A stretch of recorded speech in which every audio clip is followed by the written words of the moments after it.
Fundamentalmente, la competencia que yo promuevo en ello es la competencia social y ciudadana. Vale. Porque me parece fundamental, no solo porque estoy vinculada a mi disciplina, sino porque me parece fundamental como formación de profesionales y en este caso de maestros y maestras. Y luego procuro que hayan otro tipo de competencias más vinculadas al tema de la creatividad, del trabajo en equipo, de la cooperación, del liderazgo, de la capacidad de resolución de problemas, de búsqueda de soluciones, de entender que el mundo es cambiante, que las soluciones no son estables y que no son individuales. Sobre todo busco competencias que le formen como personas.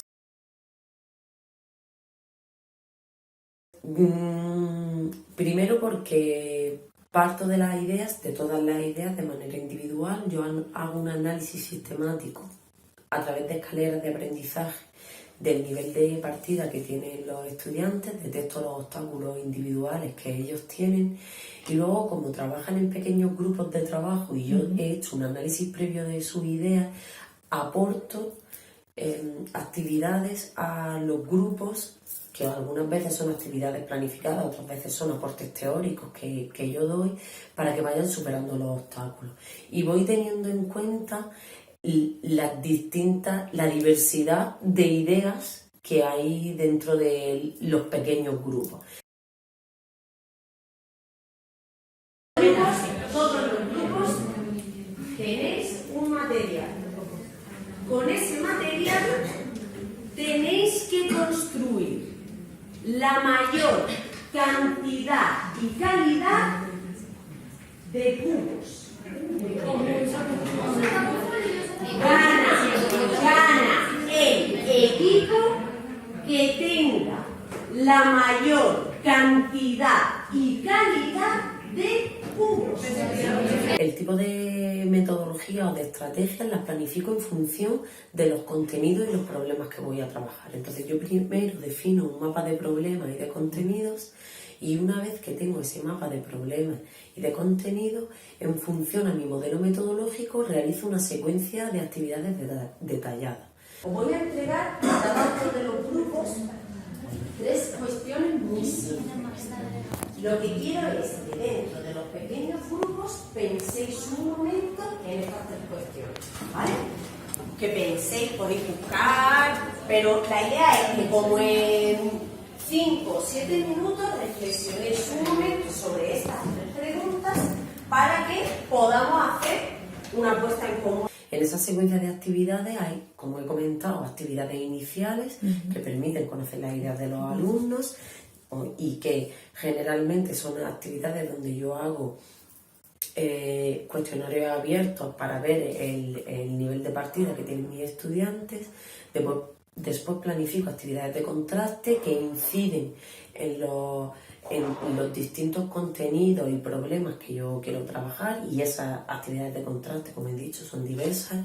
Pues unas veces utilizamos textos, otras veces simulaciones, juegos, prácticas de aula. Los alumnos tienen que desarrollar material, tienen que ponerlo en práctica con otros compañeros, tienen que desarrollar una aula de primaria, depende.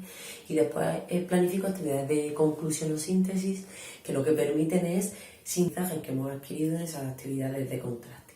Esas actividades de síntesis son de 2 tipos: individuales, donde ellos hacen una valoración de su propio aprendizaje, y grupales, para ver cómo va evolucionando y cómo van cambiando las ideas del grupo. Fundamentalmente tengo designado dos roles dentro de los grupos.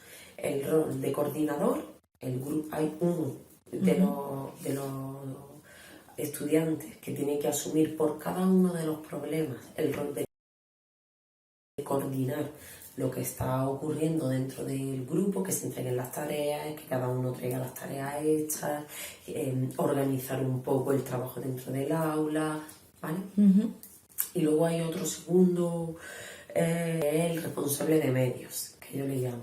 En cada uno de esos de los grupos fomento en cada uno de ellos dos tipos de roles. Primero, el de responsabilidad individual sobre tu trabajo. Vale. Si tu trabajo individual no está hecho, no puedes aportar al pequeño grupo, porque entonces no estamos haciendo construcción compartida. Y luego el rol de responsabilidad colectiva en el grupo. Aunque haya un coordinador, no es el único responsable de que la tarea se haga. Somos todos responsables por lo que aportamos individualmente y por lo que aportamos grupalmente. Y en eso incido mucho. Si no colaboramos, si no trabajamos de manera coordinada, no se puede trabajar. Pasando en las sesiones de trabajo en pequeño grupo, que son en casi todas las sesiones, independientemente de que sean de teoría o de práctica, se trabaja en pequeño grupo. Yo siempre paso por todos los grupos para ver cómo se está trabajando. Lo que hago es un proceso de observación del trabajo del grupo. En algunos casos tengo una rúbrica, en otros casos es observación natural y voy interviniendo dependiendo de cómo vea la participación. Lo que utilizo es herramientas tecnológicas, hacemos Kahoot, Socrative o distintos tipos de actividades que nos permiten en algún momento puntual trabajar algunas de las actividades. Luego suelo utilizar cartulinas, pegamento, porque hacemos materiales, en algunas de las actividades necesitamos materiales. Otro de los recursos es que necesito el espacio de fuera de la clase, nos vamos fuera del aula muchas veces. Primero porque yo planifico una actividad por el entorno de la facultad, que es un juego de pistas, donde trabajamos desde un punto de vista de problemática el entorno y el contexto de nuestra facultad, y luego porque ellos hacen materiales que unas veces aporto yo y otras veces aportan ellos. Ese es un ejemplo de cómo se pueden hacer otro tipo de actividades que tienen contenido detrás. Que no hacemos solo actividades porque sí, y ahora lo divertido es que mis alumnos hagan en una clase cubos, sino que haciendo cubos podemos trabajar otros contenidos. Trabajarlo desde algo que tiene sentido y significado para los alumnos. Porque yo he generado una situación en la que vosotros os habéis sentido identificados con la actividad que estábamos haciendo.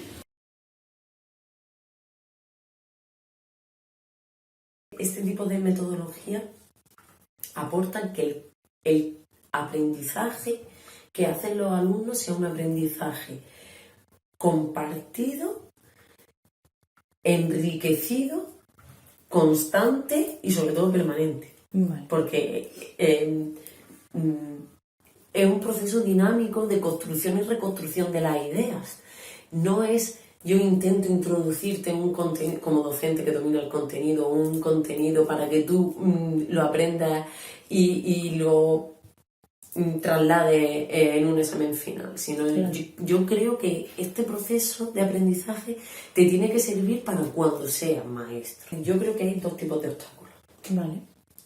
Hay obstáculos externos que no dependen de mí y hay obstáculos internos que dependen de mí. Hay obstáculos externos que son el espacio, el tiempo. Yo creo que la asignatura, en lugar de ser un cuatrimestre, debería de ser anual. Y hay obstáculos de número de estudiantes. Esos son obstáculos externos. Pero esos obstáculos externos no pueden limitar el tipo de trabajo que yo hago. Tengo que producir o provocar, dar solución a esos obstáculos. Y entonces establezco una serie de estrategias para superarlo. En los años que yo llevo trabajando, la implicación de los estudiantes es al 100%. Lo prefieren, lo valoran y te dan un feedback muy positivo dentro del aula, porque tú los ves participando y ávidos de querer trabajar. Vale. Y entonces no tienen la sensación de que se quieren ir de clase, sino de que están construyendo y aprendiendo. Y eso enriquece el proceso, claro. Muy visual, ¿no? Que te lo deja todo muy en la cara, que no es un ente abstracto que tú a lo mejor le cuentas a los niños, yo qué sé, pues ahora, como lo que ha comentado, las desigualdades, no sé qué, sino que lo están viviendo en carne propia, ¿sabes? Que es una participación activa, que no se centra todo en el profesor, sino que también pone las ideas previas de los alumnos de por sí, la cooperación. Claro, el aprendizaje más significativo. También se trabaja en grupo, de eso, de también que no solo sea todo individual, sino que en los grupos también se ayuden unos a otros y se aporten unos a otros. Y yo siempre digo que aplicar esta metodología es un proceso progresivo. Creo en la progresión del aprendizaje para los alumnos y para el desarrollo profesional de los docentes. Y entonces me parece que plantear esta metodología requiere pararse a analizar qué es lo que yo hago en mi práctica habitual, cuál es mi modelo metodológico ideal y ser realista y plantear un modelo metodológico posible. Porque el ideal nos frustra cuando no llegamos. Y la frustración es el mayor enemigo de un docente. Entonces, para mí, analizar lo que yo hago en mi práctica y ver qué elementos puedo cambiar de ese sistema didáctico en su conjunto, qué puedo cambiar a nivel de contenido, qué puedo cambiar a nivel de metodología y qué puedo cambiar a nivel de evaluación, es lo fundamental. Pero ese cambio no se puede dar de un momento, porque los cambios, para que sean permanentes, tienen que ser asimilados, nos tienen que dar comodidad a nosotros como docentes. Entonces, lo que yo propongo es que esos cambios sean al principio de pocas horas.